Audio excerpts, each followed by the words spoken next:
Queridos amigos do Centro Espírita Cearense, amigos do Movimento Espírita, amigos de todos os recantos, nesta noite, grandes possibilidades temos de aprendizado, de consolo, de fortalecimento da nossa fé, da nossa esperança. Então trazemos para a abertura do nosso Evangelho, das nossas vibrações, para amparo e apoio àqueles que sofrem, que necessitam de alento, de esperança, de paz, uma mensagem, poesia de Casimiro Cunha, deste livro, Correio Fraterno, sob a mediunidade esplendorosa de Francisco Cândido Xavier, nos diz o seguinte: Trio de amor. Queres saber acertar quando a luta se avizinha? Atende ao trio do amor. Perdoa, serve e caminha. A aprovação no teu campo, recordando erva daninha, replanta o chão que te coube. Perdoa, serve e caminha. Riste à força, disfarçando a dor que te desalinha, escora-te a paciência. Perdoa, serve e caminha. A injúria fere-te o nome, envolta em sombra mesquinha, não chores, nem te defendas. Perdoa, serve e caminha. Padeces inquietações de alma cansada e sozinha, trabalha com mais ardor. Perdoa, serve e caminha. Ouviste maledicência, denúncia, intriga, picuinha, detente no bem que possas. Perdoa, serve e caminha. Ninguém te entende no pranto da angústia que te definha, mas lembra que Deus te vê. Perdoa, serve e caminha. Viste quedas, deserções, amigos perdendo a linha, não lamentes nem censures. Perdoa, serve e caminha. Suspiras pelo refúgio onde a paz surge e se aninha, simplifica a própria estrada. Perdoa, serve e caminha. Se indagares ao Senhor como honrar-lhe a glória e a vinha, Jesus te responderá. Perdoa, serve e caminha. Casimiro Cunha. Que tenhamos uma noite de paz, uma noite iluminada, uma noite de reconforto espiritual, uma noite de fé, de esperança. Prossigamos, perdoando, seguindo e caminhando. Que Jesus nos ampare, hoje e sempre. E agora, reunidos, todos nós, juntos, em um só pensamento, em Jesus, atendendo ao chamado de nosso irmão Bezerra, que pede amorosamente para que nos transportemos até o polo, aquele oásis, um ponto de luz. Vamos seguindo e já se aproximando no campo florido.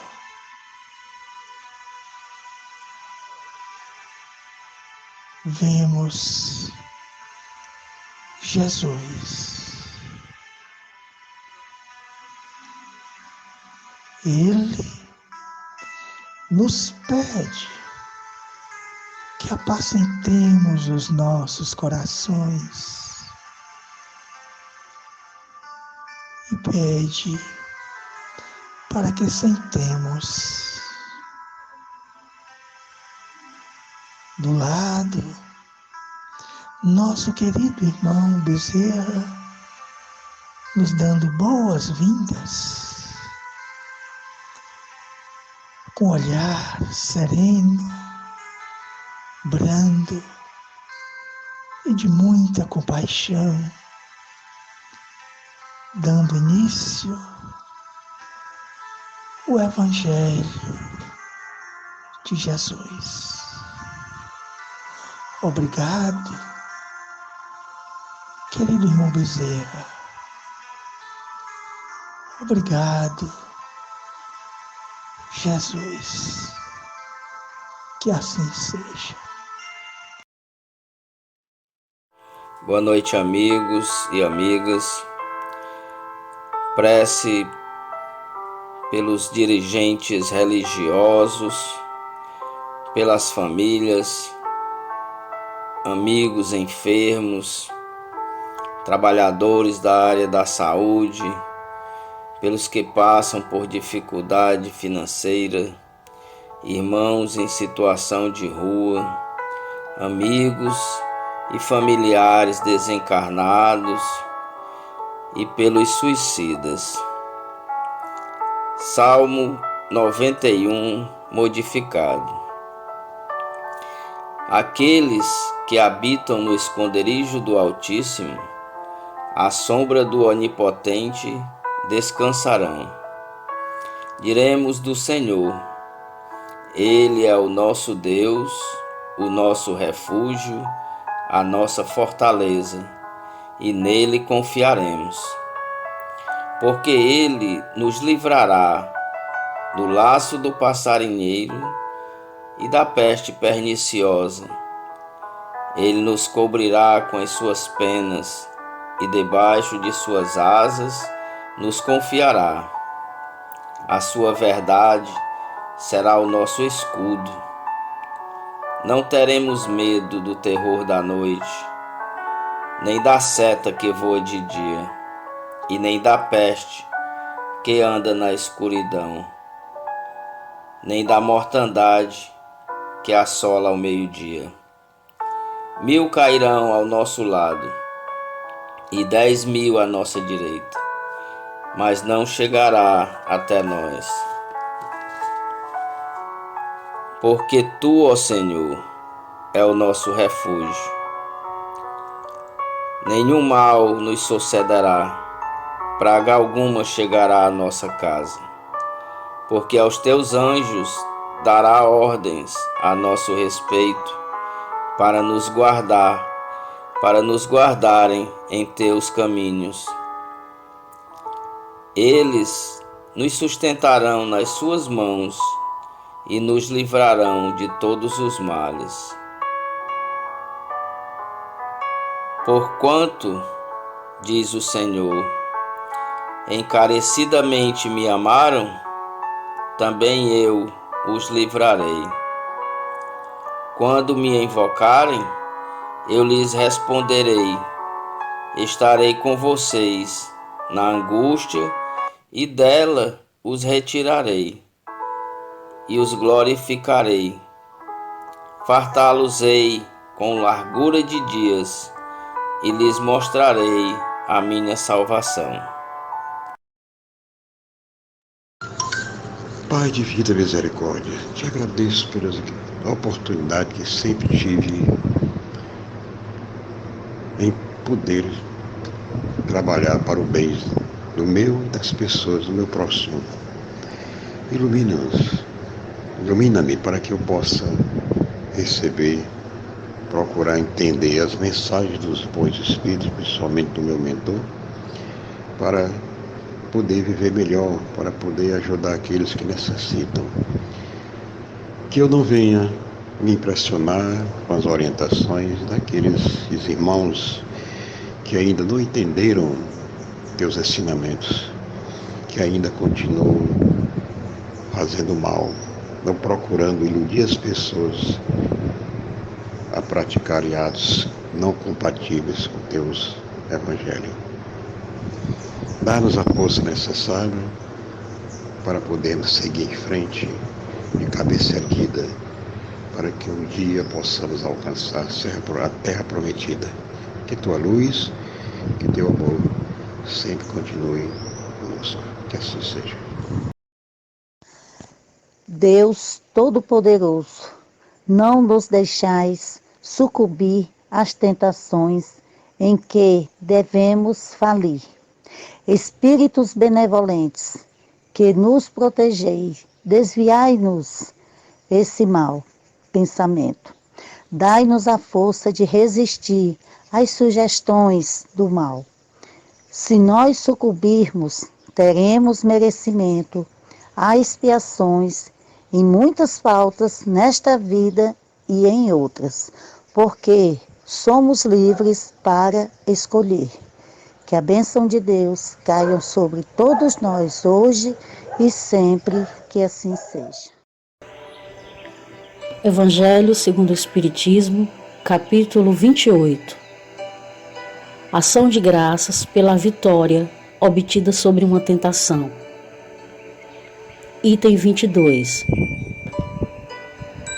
Aquele que resistiu a uma tentação deve-o à assistência dos bons espíritos, dos quais escutou a voz. Deve agradecer a Deus e ao seu anjo guardião. Item 23.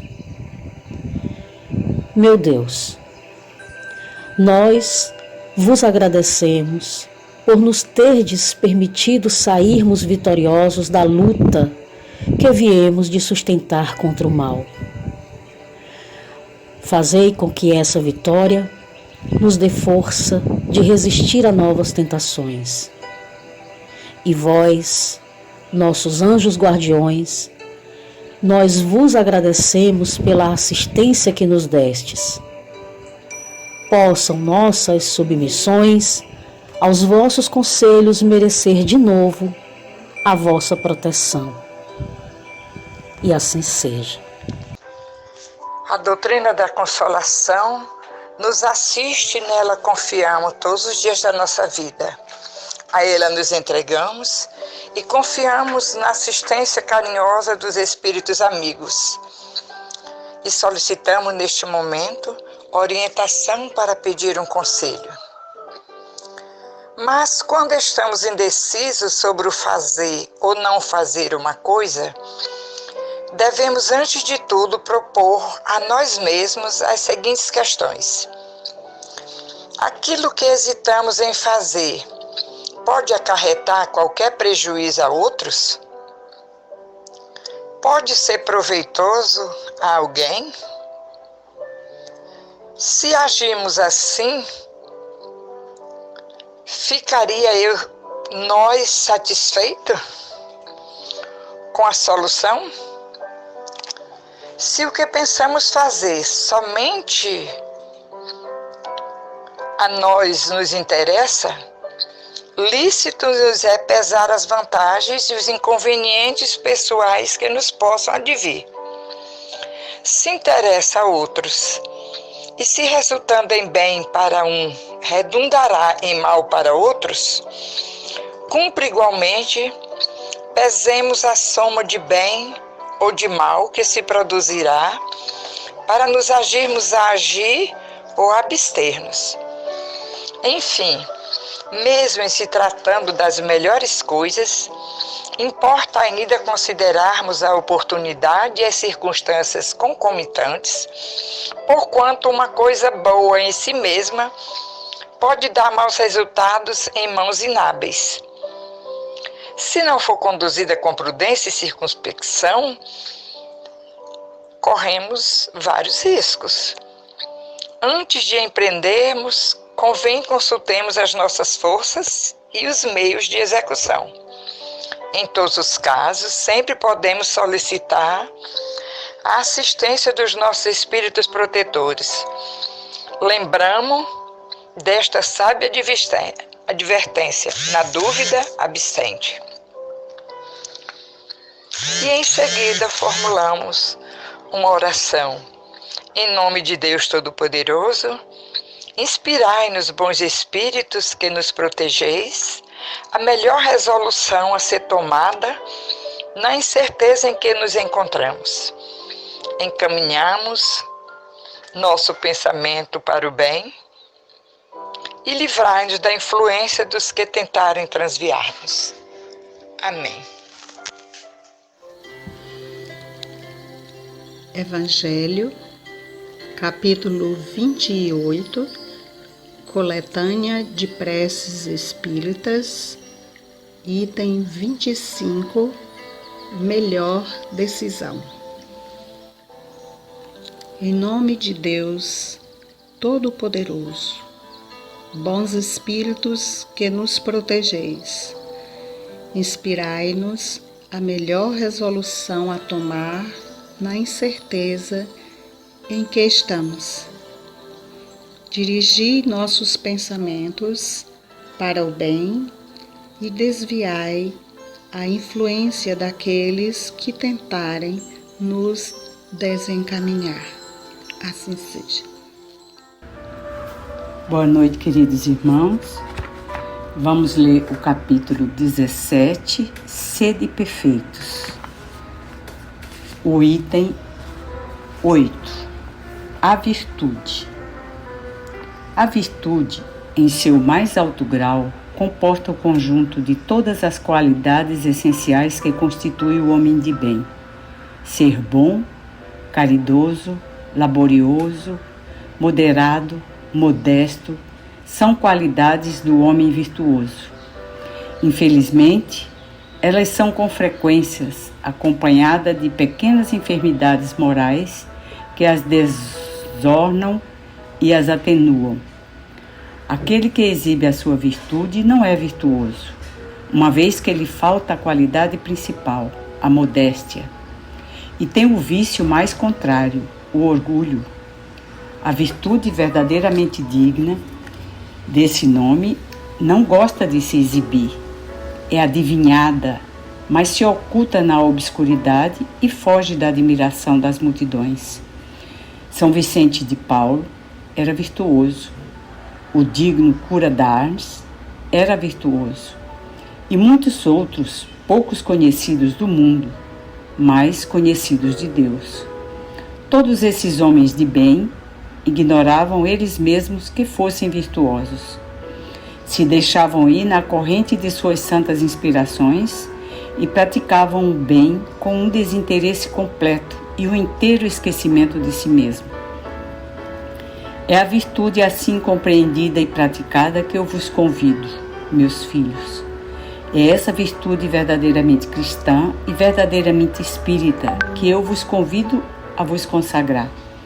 Mas afastai dos vossos corações o pensamento do orgulho, da vaidade, do amor próprio, que desornam sempre as mais belas qualidades. Não imiteis esse homem que se coloca como um modelo e glorifica ele mesmo, as próprias qualidades, a todos os ouvidos complacentes. Essa virtude de ostentação oculta frequentemente uma multidão de pequenas torpezas e odiosas vilezas.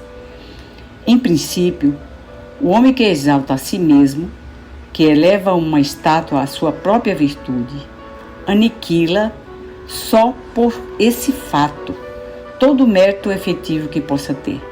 Mas, que direi daqueles que todo o valor está em parecer e não é? Quero admitir que o homem que faz o bem sente no fundo do coração uma satisfação íntima, mas desde que essa satisfação se exteriorize para recolher elogios, degenera em amor próprio. Ó vós todos a quem a fé espírita reaqueceu com seus raios e que sabeis quanto o homem está longe da perfeição, não vos entreguei a semelhante insensatez. A virtude é uma graça que eu desejo a todos os espíritas sinceros, mas eu lhes direi, mais vale menos virtude com a modéstia do que muitas com o orgulho. Foi pelo orgulho que as humanidades sucessivas se perderam, e é pela humildade que elas um dia deverão redimir-se. François Nicolas Madeleine, Paris, 1863. Na noite de hoje, no capítulo Sede Perfeitos, o item A Virtude, nós precisamos refletir que o nosso processo evolutivo é muito lento, que a gente vai depender de um tempo grande, de muitas encarnações e muitos materiais para que a gente possa desenvolver realmente todo o potencial divino que Deus coloca em nós. A gente já faz isso, já tenta fazer isso de forma consciente ou não. Mas a gente precisa refletir sobre realmente o que é a virtude. Normalmente nós nos sentimos um homem de bem porque a gente costuma dar esmola, porque a gente costuma dar daquilo que sobra aos pobres. A gente costuma achar que é um trabalhador porque vai trabalhar todos os dias até a gente se aposentar, quando é possível. A gente também acha que é sóbrio porque não bebe bebida alcoólica e se bebe, bebe de uma forma social. A gente se considera modesto porque a gente não sai por aí dizendo as nossas virtudes para todo mundo e a todo instante. E aí a gente se considera um homem de bem, fica feliz e orgulhoso da gente mesmo. Mas a gente tem que pensar que isso é o início do nosso progresso espiritual. Porque para a gente realmente ser bom, trabalhador, sóbrio, modesto, a gente precisa ampliar esse conceito. Precisa fazer com que essas qualidades aconteçam durante todas as situações. Vamos dar um exemplo. A gente se considera sóbrio porque não bebe, mas na realidade a sobriedade só é uma virtude quando a gente é sóbrio no comer, quando a gente é sóbrio no beber, quando a gente é sóbrio no vestir, no nosso temperamento, no equilíbrio das nossas emoções, nos nossos desejos, enfim. A gente tem que ter esse conceito mais amplo. A gente é modesto quando a gente vive naturalmente, sem precisar raciocinar sobre essa virtude. Porque se ela estiver desenvolvida em nós, na nossa essência espiritual, a gente vai fazer as coisas com modéstia, sem ficar pensando nisso. Por isso ele nos lembra, o texto nos lembra que São Vicente de Paulo, Cura d'Ales e muitos outros que são desconhecidos de nós, praticavam a caridade, o bem com absoluto desinteresse. E eles não lembravam deles, eles faziam a caridade naturalmente. Então nós devemos, o texto nos chama a gente ter um esforço sério e perseverante para eliminar os nossos vícios espirituais, o orgulho, o amor próprio, a vaidade, porque esses vícios enfraquecem as nossas qualidades. E ele nos leva a refletir que alguns de nós se consideram homens de bem por causa de algumas ações generosas. Mas, já que nós estamos no momento de pandemia, no momento de isolamento social, no momento em que nós estamos mais próximos da nossa família, nós devemos trabalhar dia a dia as nossas virtudes. A gente deve cultivar a paciência, a tolerância, a nossa boa vontade, o nosso diálogo, trabalhar o amor àqueles que estão próximos de nós. E quanto àqueles que estão longe, nós devemos irradiar pensamentos de luz, de bondade, de harmonia. Enfim, nós devemos trabalhar nesse momento a nossa fé, a nossa esperança, desenvolver em nós melhores pensamentos, melhores ações. E aí sim, nós estaremos trabalhando para sermos verdadeiros homens de bem. Muita paz. Gratidão a Deus por mais esses momentos reunidos em uma só corrente de pensamentos, envolvendo a todos os participantes desse Evangelho. Sede perfeitos e em destaque a virtude. Ó Mestre Divino, que pelo benefício desse Evangelho e pela força natural das águas portas a serem fluidificadas em benefício de cada um de nós, que teus espíritos servidores aumente a dosagem de nossa fé ao beber dessa água benéfica, fonte natural da perfeição, imunizando nossos sistemas imunológicos, a fim de que cada um de nós possa ir em frente em função de nossas saúdes, para a realização de nossas tarefas compromissoras aqui para com todos.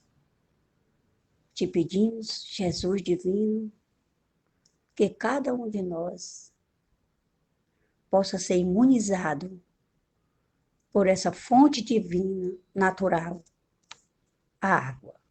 Obrigado, muita saúde a todos nós, que assim seja. Boa noite. Evangelho, capítulo 28, coletânea de preces espíritas, item 7. Prezar-te, Senhor, que os nossos desejos se efetivem, mas curvamos-nos perante a tua sabedoria infinita, que em todas as coisas que nos escapam à compreensão se faça a tua santa vontade, e não a nossa, pois somente queres o nosso bem, e melhor do que nós sabemos o que nos convém. Dirigimos-te esta prece, ó Deus, por todos nós mesmos e também por todas as almas sofredoras, encarnadas e desencarnadas, pelos nossos amigos e inimigos, por todos os que solicitem a nossa assistência e, em particular, por todas as pessoas que estão angustiadas. Para todos suplicarmos a tua misericórdia e a tua bênção. Senhor meu Deus, nosso Pai, nós te agradecemos por tudo, por esse momento de prece e por tudo que tem feito em nossas vidas. Assim seja.